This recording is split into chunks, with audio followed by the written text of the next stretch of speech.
30 నిమిషాలలో నొప్పి లేకుండా వేడికోస్ వెయిన్ చికిత్స. ఆవేశ హాస్పిటల్, హైదరాబాద్. నమస్తే అమ్మా. నమస్తే అమ్మా. అమ్మ, తమలపాకు చెట్టు, దీని మీద ఎన్ని చెట్టు కాదు తీగ. తమలపాకు తీగ, ఎన్ని ధర్మ సందేహాలు అనుకుంటున్నారమ్మా? ఎన్ని ప్రశ్నలు చూశానో నేను దీని మీద. సో ఖచ్చితంగా మీతో మాట్లాడాల్సిన విషయం ఇది అనిపించింది నాకు. ఇంట్లో పెంచుకుంటూ ఉంటాం, ఇంట్లో కూడా తీగ కదా పాకేస్తా ఉంటుంది. ఆ చెట్టు నుంచి మనం ఆకులు తీసుకోకూడదని, అయ్యో తమలపాకు మనం ఆ చెట్టు నుంచి మనం తినకూడదని ఒకటి. చెట్టుకి ఏదన్నా ఆ చెట్టు ఎండిపోవటం కానీ కుళ్ళిపోవటం కానీ ఏదన్నా జరిగితే ఇంట్లో అపచారం జరుగుతున్నట్టు. దాన్ని తుంచి మనం దేవుడికి పెట్టకూడదు అనేది ఒకటి. లేదు పెట్టొచ్చు స్వామికి అని, ఆ ఆకులను తీసుకెళ్ళి మనం అభిషేకానికి, ఆంజనేయ స్వామికి సాధారణంగా మనం తమలపాకుతో మాల వేస్తూ ఉంటాం. దీనికి వాడొచ్చా? ప్రశ్నలు ఇప్పుడు గుర్తు రావట్లేదు నాకైతే. యాక్చువల్లీ మళ్ళీ వస్తూనే ఉంటాయి. ఇంట్లో బాగా పెరిగితే వాళ్ళ ఇంట్లో లక్ష్మి బాగా స్థిరంగా ఉన్నట్టు. తమలపాకు తీగ అందరిళ్లలో రాదని, వస్తే వాళ్ళ ఇంట్లో బాగా అష్టైశ్వర్యాలు ఉంటాయి. లేకపోతే అదేదన్నా అయితే మొత్తం పోతాయి. ఇన్ని అనుమానాలమ్మా. అమ్మా ఒకటి చెప్తాను, చెప్పండి. ఇప్పుడు మనం తమలపాకు తీగ అని పెంచుకునేది ఏదైతే ఉందో అది ఒకప్పటి తమలపాకు తీగ కాదు. అదేంటమ్మా? మనకు తమలపాకు చాలా సన్నగా ఇలా ఉండి, ఇలా సన్నని కొసతేరి ఇలా పొడుగ్గా ఉంటుంది. లేత ఆకుపచ్చ రంగులో ఉంటుంది. ఆకు ముదిరితే కూడా ముదురు షేడున్న లేత ఆకుపచ్చ రంగే ఉంటుంది. ఇంచుమించుగా గట్టిగా ఉంటే ఇలా వాడిపోతుంది. కానీ ఇప్పుడు మనకు దొరికేటటువంటి తమలపాకులు, మన ఇంట్లో పెంచుకునేటటువంటి తమలపాకులు ఎట్లా ఉంటాయి? ముదురు రంగు ఆకులు ఉంటాయి, డార్క్ గ్రీన్ లో ఉండవు. అవును అవును. పైగా కొన్నిటికైతే లోపల కాడలు కూడా రెడ్డిష్ గా కనపడుతూ ఉంటాయి. తీగ తాలూకు కాడ కూడా రెడ్ గానే ఉంటుంది, లేదా డార్క్ రంగుల కలర్ లో ఉంటుంది. ఇది వేరు తమలపాకు. ఈ కొన్ని చెప్పే జాతే కాదంటారు. అంటే జాతిలో వెరైటీ, జనరేలో తేడా ఉంటాయి కదా. ఇప్పుడు వంకాయలు ఎన్ని ఉన్నాయమ్మా? అదే కదా, అట్లాగనమాట వెరైటీ. అట్లాంటిది ఈ చెప్పిన చాలా నియమాలు ఏవైతే ఉన్నాయో అవన్నీ ఆ తమలపాకు పనికొస్తాయి. ఆ తమలపాకు చాలా తీగ కూడా ఎంత నాజుగ్గా ఉంటుందంటే, ముందు అవిసి చెట్లను పెడతారు తమలపాకు తోటల్లో. అవిసి చెట్లు చాలా త్వరగా పెరుగుతాయి. అవిసి చెట్లకి పెద్ద కొమ్మలు కూడా ఎక్కువ ఉండవు. అట్లా కొమ్మలు ఒకవేళ వస్తున్నా వాటిని చిన్నతనంలో కట్ చేసి పొడుగ్గా పెరిగేటి చేస్తారు. చేసి ఒక్కొక్క అవిసి మొక్క మొదట్లోనూ తమలపాకు తీగ పెడతారు. పెడితే ఆ అవిసి మొక్కకి అలా చుట్టుకుని పైకెడుతూ ఉంటుంది అనమాట. ఆ వెళ్ళేటటువంటిది లేతగా ఉండగానే తీస్తారు. అందుకే లేత తమలపాకులా ఉందేనో పదం వాడతాం. గట్టిగా తీసుకొచ్చి ఇట్లా పెడితే అది వాడిపోతుంది. అవును, కొంచెం వేడి దరిదాపుల్లోకి వెడితే. మనం ఇలా బిరుసుగా పెళుసుగా ఉండే తమలపాకు ఏదైతే ఉందో అది ఇందులో ఉన్న ఒక వెరైటీ అంతే. మన పెరుగు తోటకూర, కొయ్య తోటకూర, పిచ్చి తోటకూర, చిలక తోటకూర ఎన్నున్నాయో అట్లా అనమాట. ఇప్పుడు మనకి పెరుగు తోటకూర కాడ వాడిపోయింది అంటాం, ఇట్లా కోసి అక్కడ పెడితే వంట చేసే లోపల అరగంటలో కాడ వాడిపోతుంది ఆకులును. మరి ఆ పిచ్చి తోటకూర తెచ్చి 3 రోజులు అక్కడ పెట్టినా అది వాడదు, ఏం కాదు. ఈ తేడా ఉంది. రైట్. ఈ తమలపాకు గురించి చాలా రకాలైన ఊహలు ఉన్నాయి, అపోహలు ఉన్నాయి. ఒకటి, తమలపాకు ఎవరు పడితే వాళ్ళు సమీపిస్తే చెట్టు చచ్చిపోతుంది, అందులో అనుమానం ఏం లేదు.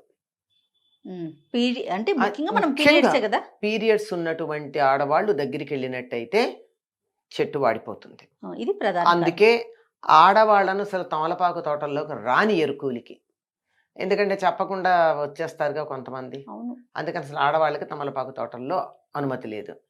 అంటే వెంటనే కొంతమంది ఆడవాళ్ళు తమలపాకులు వేసుకోకూడదండి, తోటలోకి రానిరు. ఇది దానికి ఏం సంబంధం లేదు కదా, సంబంధం లేదు. అయితే నాతో ఒకళ్ళు వాదించారు, మా ఇంట్లో నేను తమలపాకు పెట్టుకున్నానండి, నేను పీరియడ్స్లో కూడా వెళ్ళి చెట్టాకులు కోస్తాను, నాకేం కాలేదు అని. అంటే ఒక చమత్కారంగా చెప్పాలంటే నీలాంటి మొండిదిలే అని అన్నా విషయం అది కాదు. ఇది ఆ తమలపాకు కాదు, ఇది క్రాస్ బ్రీడ్ వెరైటీ. ఇప్పుడు కలకత్తా ఆకులు, కారపాకులు ఎన్నో ఉన్నాయి కదా. మనం మామూలుగా తమలపాకులు మనకి కారాకిళ్ళీలకు వేసే వేరు, కలకత్తా పాన్ వేరు, మీనాక్షి పాన్ వేరు, అవునట, చాలా ఉన్నాయి అమ్మా. సుమారుగా 100 రకాలు ఉన్నాయి తమలపాకులు తాంబూలాల్లో.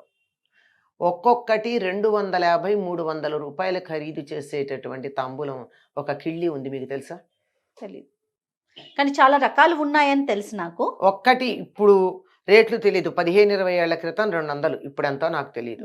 ఎక్కువే ఉంటుంది. అక్కడి నుంచి మనం తీసుకుంటే మనం మామూలు కిళ్ళి కూడా దగ్గరికి వెడితే కూడా సీదాపాన, ఇది ఇంకో పాన, మీఠా పాన, సీదాపాన, చాలియాన ఏవో చాలా అడుగుతాడు కదా, అవన్నీ తీసుకుంటే ఈ వెరైటీలన్నీ అక్కన పెడితే ఒక్కటి మీఠా పాన్కి నేను చెప్పినటువంటి మన లేత తమలపాకు పడతారు. ఈ కారాకిళ్ళీలు, మీనాక్షి ఇలాంటివి ఉన్నాయే, వీటన్నింటికి కలకత్తా పాన్. ఈ కలకత్తా పాన్కి పాన్ బనారసి వాలా పాట కూడా ఉంది కదా. మొన్న మోడీ గారు కూడా ప్రస్తావించారు, కాశీ గురించి పుష్కరాలకు వెళ్ళినప్పుడు తెలుగు వాళ్ళను ఉద్దేశించి మోడీ గారు మాట్లాడారు. ఆ సభలో ఉండేటటువంటి భాగ్యం నాకు కూడా లభించింది, అదే సభలో నేనున్నాను. ఆయన అక్కడ ప్రస్తావించిన వాటిల్లో ఇక్కడ బనారసి పాన్ చాలా ప్రసిద్ధి, మీరంతా తినండి అని కూడా చెప్పారు ఆయన. అలా అంటే తెలుగు వారి ప్రసిద్ధమైన విషయాలు చెప్తూ బెనారస్ లో ఏముంటాయో చెప్పిన వాటిల్లో ఇది చెప్పారు. అటువంటి వాటిల్లో కొన్ని వాడేటటువంటి ఆకులు తేడా ఉన్నాయే, వీటికి నాజూకుతనం ఉండదు, అట్లాంటి చెట్లకి ఏమీ కాదు.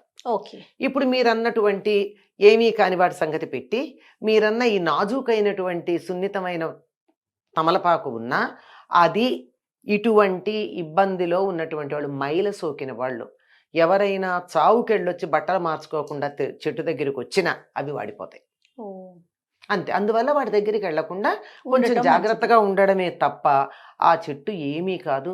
ఒకవేళ ఎండిపోయింది అనుకోండి, అవన్నీ 1-2 ఏళ్ల కన్నా ఉండవు. అట్లాంటప్పుడు ఎండిపోతే ప్రమాదం ఏంటమ్మా? లక్ష్మీదేవి వెళ్ళిపోయినట్టు, ఇంటికి అశుభము ఏమీ లేవమ్మా. అయితే ఒకటి ఏం చేస్తారంటే, సాధారణంగా తులసి కానీ ఇది కానీ అవి వాడిపోతే అశుభం అనుకున్న వాళ్ళు ఏం చేస్తారు, ఒక ఏడాది అవ్వగానే అందులో మళ్ళీ ఇంకో మొక్క పెడతారు.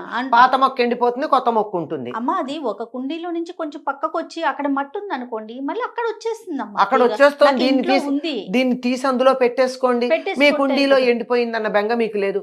ఈ విత్తనాలు అందులోనే పడేస్తే అవును ఆ కోటలోనే పాత మొక్క ఎండిపోగానే కొత్త మొక్కలు వస్తాయి.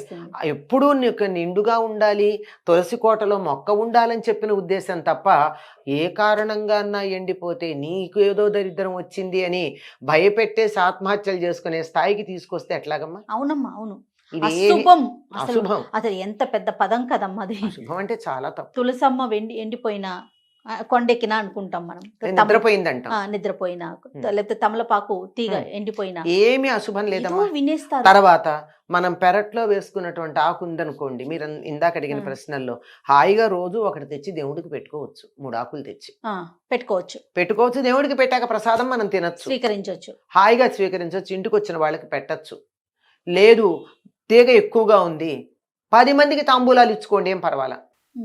లో చేసే అమ్మాయి ఏదో శ్రావణ మాసంలో, ఆషాఢ మాసంలో నేరుడు మేము తాంబూలాలు ఇచ్చుకోవాలమ్మా, త్వరగా పెడతానంటే, మా తమలపాకులు కొనుక్కోకమ్మా, నేను మా ఇంట్లో ఆకులు ఇస్తానని చెప్పి పంపించాను. అంతే సింపుల్ కదమ్మా. అది అందులో ఈ ఆకుల్లో బిరుసుగా ఉండే ఆకులకి ఏమీ వర్తించదమ్మా, సున్నితంగా ఉండే ఆకులకు వర్తిస్తుంది. ఇవి తినచ్చు, అవి తినచ్చు, తప్పేం లేదు. అవి కొంచెం నాజుకు, ఇవి కొంచెం మన స్థాయి, అంతకన్నా ఇంకేం లేదు. అంతేకాని వెంగపడాల్సిన పని లేదు అసలు. ఇలాంటి వాటితో మన జీవితాలని, మన భవిష్యత్తుని, మన ఫ్యూచర్ని ఇవా నిర్ణయించేది. మా అసలుకి ఏం లేకపోయినా చుట్టుపక్కన ఎవరో ఒకరు అనటంతో అదొక టెన్షన్ లాంటిది క్రియేట్. అసలు వాళ్ళని ఎడ్యుకేట్ చేసుకుంటూ పెడితే సరి.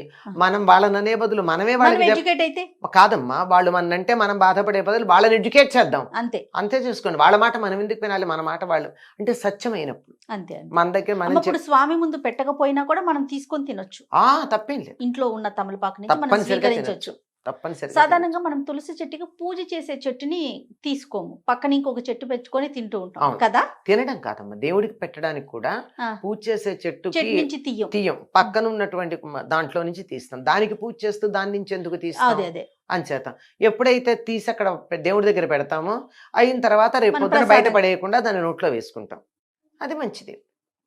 కానీ అత్యవసరమై 2వ చెట్టు లేదు, ఇంట్లో పసిపిల్లలు ఉన్నారు, ఆ పసిపిల్లలకి దగ్గు వచ్చింది, బయటికి వెళ్ళే వీలు లేదు, వానగా ఉంది, ఇప్పుడు నేను ఆ నియమం పాటిస్తానని కూర్చుంటే పిల్ల అనారోగ్యం ముఖ్యమా, తులసికి దండం పెట్టమ్మా, నిన్ను నేను దేవతా స్వరూపంగా భావించి నీ అనుగ్రహంగా ఒక ఆకు తీసుకుని నా బిడ్డకి నేను రసం ఇస్తాను అని నమస్కారం చేసి కోసుకుంటే తప్పేం లేదు. ఆవిడ అనుగ్రహిస్తుంది. ప్రతి దానికి ఇంత కాంప్లికేట్ చేసేసుకోకూడదు. Life is very simple and happy అమ్మా. అంతే అంతే. We are complicating it. Yes, exactly. నమస్తే అమ్మా. నమస్తే అమ్మా.